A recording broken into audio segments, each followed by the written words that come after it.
Обессиленный олень хрипло стонал и бился в коварной ловушке, и вы не поверите, кто в итоге спас ему жизнь. Дорогие зрители, напишите в комментариях, где вы находитесь, нам действительно интересно узнать, из какого вы города. Приятного просмотра! Первые лучи солнца мягко ложились на влажную траву горной поляны, и стадо оленей мирно паслось среди папоротников и молодых кустов, медленно передвигаясь, прислушиваясь лишь к шороху ветра и далекому крику птиц. Олениха по имени Сейра щипала траву рядом со своим детенышем Эйлом, а благородный олень Рагор стоял чуть в стороне, наблюдая за лесом, поднимая голову при каждом непривычном звуке. Внезапно резкий хлопок разорвал пространство, птицы взметнулись с деревьев, и в следующий миг Сейра дернулась, сделала несколько неуверенных шагов и рухнула на землю, а запах пороха мгновенно вытеснил запах травы. Эйл тонко закричал, метнулся к матери, но Рагор рывком оттолкнул его мордой, закрывая своим телом, когда между стволами мелькнули человеческие фигуры. Второй выстрел ударил в дерево рядом, кора разлетелась щепками, и инстинкт спасения оказался сильнее ярости и боли утраты. Рагор развернулся, снова толкнул Эйла, заставляя его бежать, и они сорвались с места, ломясь сквозь кустарник, корни и камни, не оглядываясь, пока треск шагов и тяжелое дыхание людей не растворились позади. Сердце Рагора билось так сильно, что кровь гудела в ушах, в ноздрях стоял последний запах Сейры, и этот запах гнал его все дальше, глубже в лес, туда, где туман стелился между стволами, а земля была холодной и скользкой.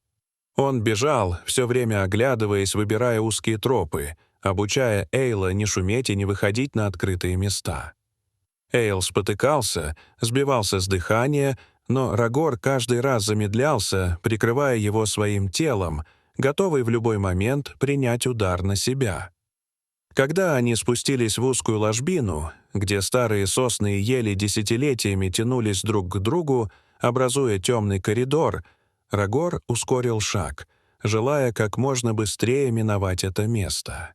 Он резко повернул голову, прислушиваясь к далеким звукам, и в тот же миг его широкие рога с глухим треском вошли между двумя наклонившимися стволами и застряли. Он рванулся вперед, затем назад, но деревья лишь заскрипели. Кора посыпалась, а рога зафиксировались еще крепче, передавая вибрацию прямо в череп. Паника накрыла мгновенно. Рагор бился, выгибал шею, дергался в стороны, пытаясь вырваться, но каждый рывок отзывался резкой болью в шее и плечах, словно сам лес сжимал его голову в тисках. Воздух выходил хриплыми толчками, грудь судорожно вздымалась, дыхание сбивалось, а сердце колотилось так громко, что казалось, его слышно на сотни метров. Эйл остановился в нескольких шагах, его тонкое тело дрожало, он жалобно звал отца, не решаясь подойти ближе, чувствуя опасность. Рагор видел его краем глаза и пытался успокоиться, но страх, подогретый памятью о выстрелах, падающем теле Сейры и запахе крови, толкал его снова и снова дергаться, пока силы не начали стремительно уходить, мышцы наливались тяжестью, а боль становилась тупой и постоянной. Лес вокруг будто замер, птицы молчали, ветер не доходил до земли, время растягивалось, превращаясь в вязкую неподвижность. Сырость поднималась от земли, холод проникал под шкуру, дыхание становилось коротким и рваным, каждый вдох давался с усилием. В какой-то момент Рагор понял, что если продолжит бороться, то сломает рога или свернет себе шею, и тогда Эйл останется совсем один в этом лесу, полном запахов смерти и страха.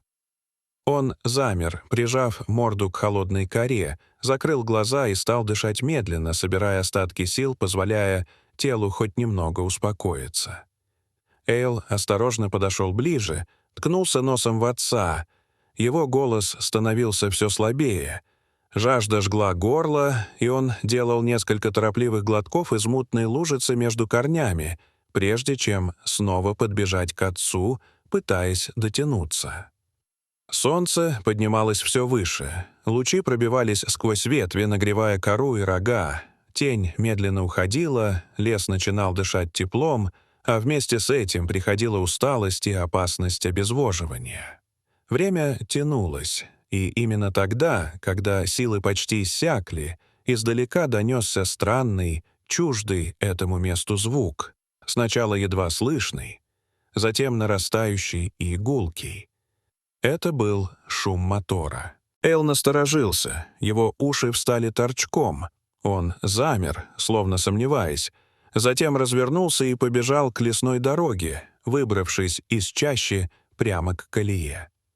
Старый пикап лесников медленно двигался по просеке, и олененок выбежал прямо перед ним, замер, глядя на людей широко раскрытыми глазами.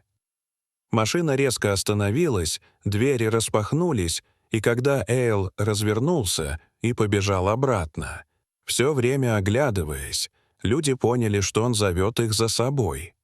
Увидев Рагора, зажатого между деревьями, они быстро оценили ситуацию, проверили устойчивость стволов, направление возможного падения и состояние животного. Действовали спокойно и точно, без резких движений.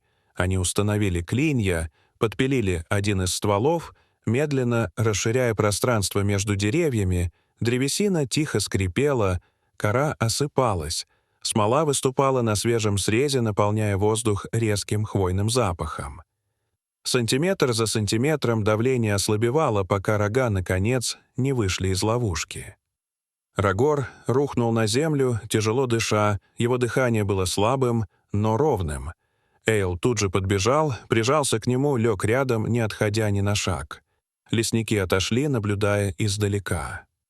Прошло немало времени, прежде чем Рагор смог поднять голову, затем медленно встал, широко расставив ноги, прислушиваясь к телу, проверяя каждую мышцу. Он наклонился к Эйлу, коснулся его мордой, вдохнул его запах, словно возвращая себе мир и смысл.